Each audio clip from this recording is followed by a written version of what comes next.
Donc, Émile et moi, on va parler de nos méthodes qui sont complémentaires donc, pour l'étude de l'œuvre architecturale de Pierre Jeanneret.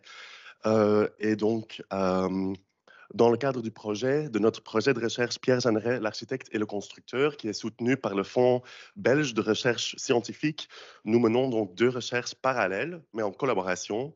Euh, euh, Nous visons, dans le cadre de ce projet, construire de nouvelles connaissances sur l'œuvre architecturale de Pierre Jeanneret, selon deux perspectives qui sont complémentaires, selon nos deux profils aussi. Donc moi, historien de l'art, je poursuis mes recherches dans une perspective d'histoire culturelle et Émile, architecte, dans une perspective d'histoire matérielle. L'œuvre architecturale de Pierre Jeanneret, pour vous donner une introduction, est très riche. D'abord, à la tête de l'atelier 35 rue de Sèvres, dont il était fondateur ensemble avec son cousin et son associé Le Corbusier entre 1922 et 1940. Et puis, à partir des années 30, avec entre autres Charlotte Perriand, indépendamment de Le Corbusier dans des milieux communistes. Pendant la guerre, après sa séparation de Le Corbusier, il travaille entre autres avec Georges Blanchon, un journaliste et entrepreneur à la base, et avec Jean Prouvé pendant la guerre donc, et après la guerre, pendant la reconstruction, il établit son propre bureau d'architecture et finalement, à partir de 51, il collabore à nouveau avec Le Corbusier et avec l'atelier d'architecte que Jeanneret lui-même va diriger pour construire la nouvelle ville de Chandigarh en Inde. Donc, mais malgré son importance au sein du quand même célèbre atelier 35 rue de Sèvres, il n'existe aujourd'hui aucune étude complète sur la vie et l'œuvre de Pierre Jeanneret. Comme c'était aussi le cas de leur vivant, Jeanneret a été occulté dans l'histoire par l'image, par la figure de Le Corbusier. Une des raisons pour cette occultation est certainement que les archives de Jeanneret sont dispersées et difficiles d'accès, contrairement à celles de Le Corbusier, qui a vraiment pris soin de son vivant déjà, de sa postérité. Le fonds d'archives Pierre Jeanneret au Centre canadien d'architecture à Montréal, que nous avons pu consulter l'automne dernier, concernait surtout la période d'après-guerre, après la Deuxième Guerre mondiale, et vraiment surtout Chandigarh, et donc des documentations sur plusieurs parties de son œuvre et de sa vie que nous mentionnerons plus tard, que nous avions aussi cherché dans d'autres archives, y étaient également absentes. Et donc, ce manque de documentation, d'archives, représentait pour nous vraiment un élément déclencheur, un déclic qui nous a incité à développer des méthodes originales pour mener nos deux recherches donc complémentaires. Moi, je me suis inspiré de la tradition historiographique de l'iconologie en histoire de l'art, plus spécifiquement de l'architecturologie, euh, et Émile convoque les outils spécifiques à l'architecte, donc le redessin et le dessin d'architecture, et nos méthodologies respectives croisent toutes les deux l'étude des sources publiées, l'analyse d'archives, mais aussi l'observation de l'œuvre construite qui constitue une source d'information fondamentale. Donc, je vous parlerai d'abord... Ah, pardon.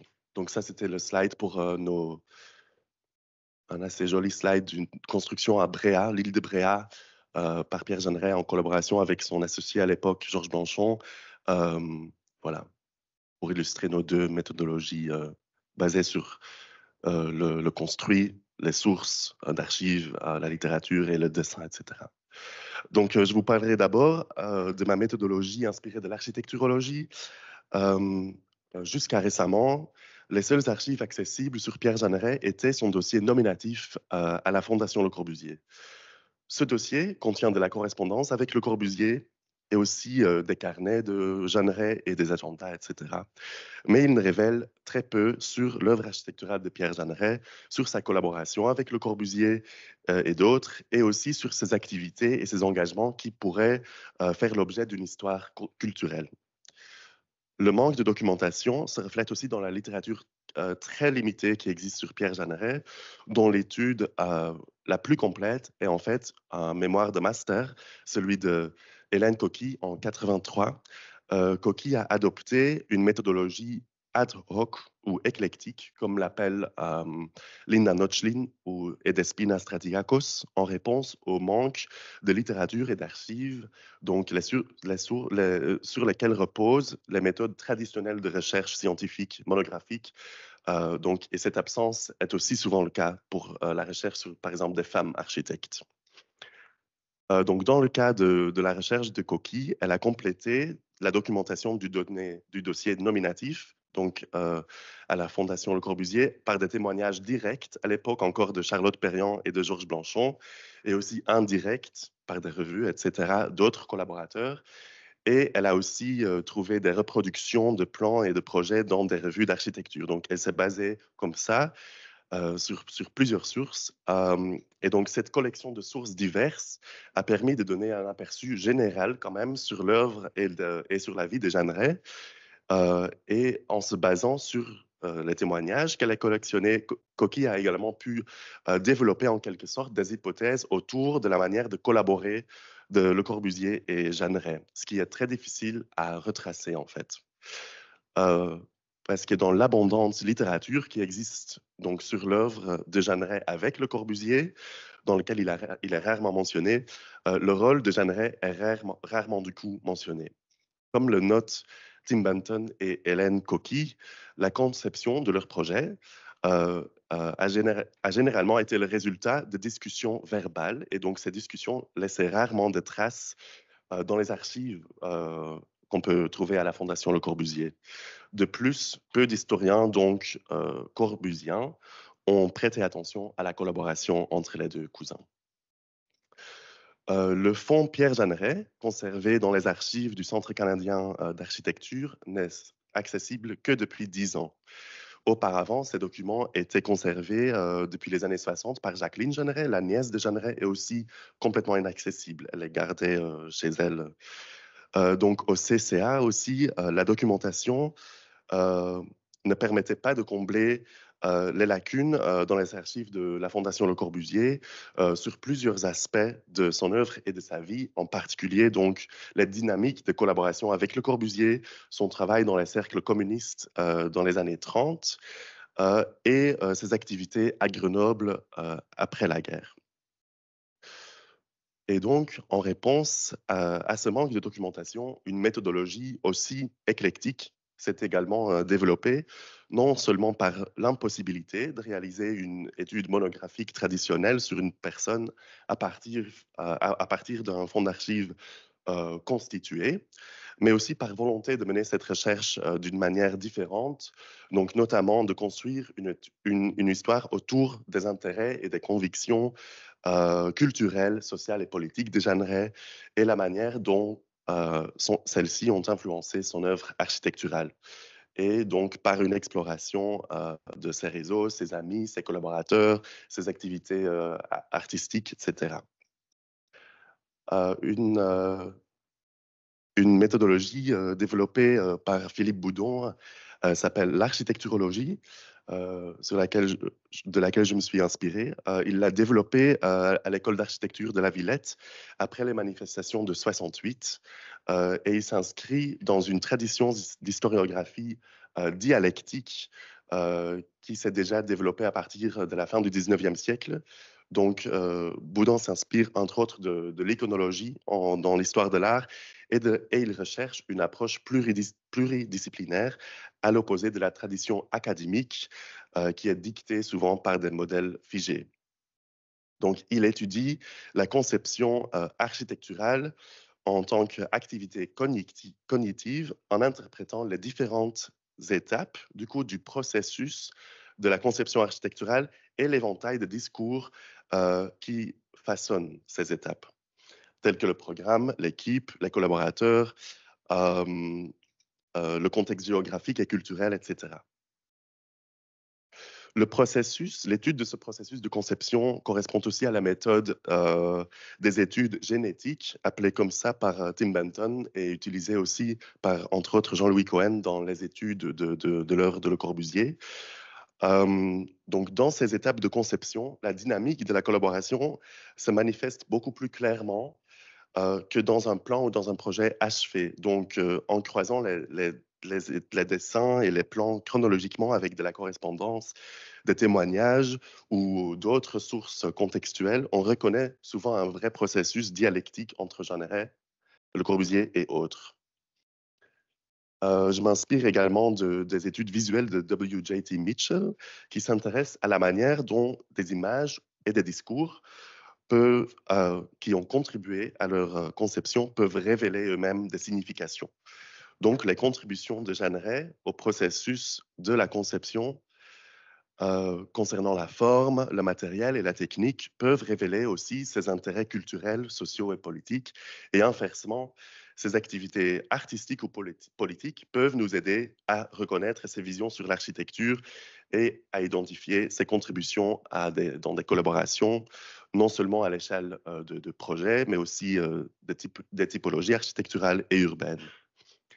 Et pour revenir finalement à l'élément déclencheur, qui était le manque de documentation d'archives, surgénérait une partie essentielle, du coup, dans cette méthodologie architecturologique, iconologique, est de pouvoir faire ça, de constituer une archive complémentaire, je l'appelle comme ça, surgénérait, afin d'acquérir des connaissances sur l'ensemble du contexte culturel qui est pertinent pour la compréhension de son œuvre. Donc, la diversité des archives consultées en fait, de son réseau et de ses engagements culturels illustre aussi la richesse justement de ces réseaux et des activités de Jeanneret pendant sa vie et pendant son œuvre. Voilà, bonjour. Je vais être assez concis et parler vraiment de méthodologie. La méthodologie qui est convoquée ici, elle fait appel aux outils spécifiques de l'architecte, et donc elle est plus spécifique au champ de la recherche en architecture. J'entends par là le redessin et le dessin d'architecture à partir de documents d'archives et aussi à partir de l'analyse du bâti, de l'œuvre construite. Utiliser les outils spécifiques à l'architecte permet de sonder en profondeur leur processus de conception et de composition, leur manière de penser l'architecture et leur manière de communiquer avec les pairs, avec les entrepreneurs, les clients et les autres corps de métier. Euh, La méthodologie qui suit peut se définir en plusieurs étapes. D'abord, il y a la collecte des documents en archives, à savoir que ces archives sont lacunaires, comme on l'a expliqué précédemment. Et donc, il faut croiser les différentes ressources, notamment les plans, que ce soit de l'avant-projet jusqu'à l'exécution ou les cahiers des charges, pour pouvoir constituer le support de la future analyse. À noter que ces documents, ils sont tous différents. Il y a des plans, des coupes, des façades, des perspectives, des axonométries.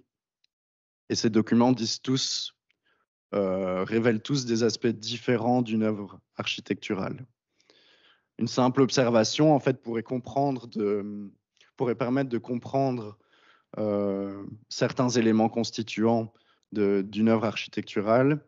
Mais ici, j'argumente qu'un travail de redessin permet de comprendre beaucoup plus en profondeur ces différents éléments constituants et les matériaux mis en œuvre d'une œuvre. Donc, par redessin, j'entends redessiner les documents réalisés par Jeanneret ou l'un de ses collaborateurs. En fait, comme on utiliserait simplement du papier calque.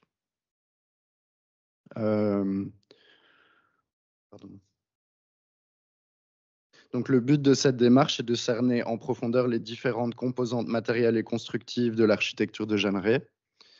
Et cette pratique, elle se réfère aux études de Ray Lucas, qui, dans un ouvrage intitulé Drawings Parallels, affirme qu'en redessinant les lignes tracées par les architectes, on entre très directement et en profondeur en dialogue avec leur pratique architecturale. Une alternative au redessin d'architecture, c'est l'analyse de l'œuvre construite. Ici, des exemples de dessins à la main pour une maison sur l'île de Bréa. Et puis, la mise à plat de ces documents dessinés à la main vers un relevé à l'ordinateur. Cette technique de relevé d'architecture, elle est fondamentale puisque parfois, les documents comme les plans sont introuvables en archives. Il y a des documents qui ont été tout à fait égarés. Donc, cette technique, elle se justifie de cette manière-là. Mais en plus, c'est un moyen de confrontation directe avec l'objet construit. Et donc, c'est un moyen de compréhension qui est fondamental pour comprendre une œuvre. Une fois les documents dessinés selon un même code graphique qui est spécifique à l'architecture de Jeanneret, on peut les mettre en série pour les comparer, les étudier, voir leur évolution dans le temps. Par code graphique, en fait, j'entends la même mise à l'échelle, la même orientation par rapport aux points cardinaux, les mêmes épaisseurs de traits, etc. On peut de cette manière alors comprendre, oui, les ambitions de départ d'un projet, surtout dans le cas où on va étudier, par exemple, les étapes de la conception ou les étapes de la construction d'un projet. On a parlé de redessin, de l'analyse du bâti, et je vais terminer par le dessin. Donc, à la différence du redessin, j'entends ici la production d'une iconographie inédite. Le dessin, alors, s'apparente comme une méthode d'investigation en soi, mais aussi comme un moyen de communiquer des résultats, pouvant s'affranchir, en fait, en partie ou en tout d'une information textuelle. Donc ici, on va faire appel au code graphique qui est établi à l'échelle internationale, par exemple sur un plan, le jaune pour ce qui a été démoli, ici sur ce plan du mobilier, en rouge, les ajouts ultérieurs au moment de la construction. Et on va faire aussi usage du bleu, comme sur ce plan, mais aussi sur un détail en axonométrie, pour signifier en fait les suppositions ou les hypothèses. Et cela permet en fait une lecture qui serait plus objective et moins interprétative. Donc, quand il y a des suppositions, des hypothèses qui sont non vérifiables, on les dessine en bleu et ça permet une certaine objectivité par rapport à la lecture des documents. Pour conclure ou pour plutôt résumer, nos deux méthodologies souhaitent combler le manque de documentation sur l'œuvre de Pierre Jeanneret dans deux perspectives complémentaires. D'une part, il y a une méthodologie inspirée de l'iconologie et de l'architecturologie et la construction d'une archive complémentaire. Et cela permet d'acquérir des connaissances sur les préoccupations culturelles, sociales et politiques de Pierre Jeanneret. Et ça offre un éclairage en fait sur la manière dont celles-ci ont influencé son œuvre architecturale. Parallèlement à ça et en complémentarité avec cette méthode, il y a la méthode du redessin et du dessin d'architecture qui est spécifique aux architectes et qui permet en fait de comprendre en profondeur comment une œuvre architecturale est constituée, ses différents éléments, les matériaux, les techniques qui ont été utilisées, etc. Ces deux méthodologies peuvent fournir donc des clés de lecture pour révéler comment Jeanneret concevait l'architecture en dialogue, en collaboration, que ce soit avec Le Corbusier ou ses autres collaborateurs. La mise en dialogue entre les connaissances acquises par ces deux méthodologies permet de se compléter, d'échanger des idées entre nous, de formuler des hypothèses, de les confirmer ou de les réfuter. Et ainsi, on peut construire une connaissance nouvelle, inédite, mais aussi globale sur l'œuvre architecturale de Pierre Jeanneret. Voilà, je vous remercie.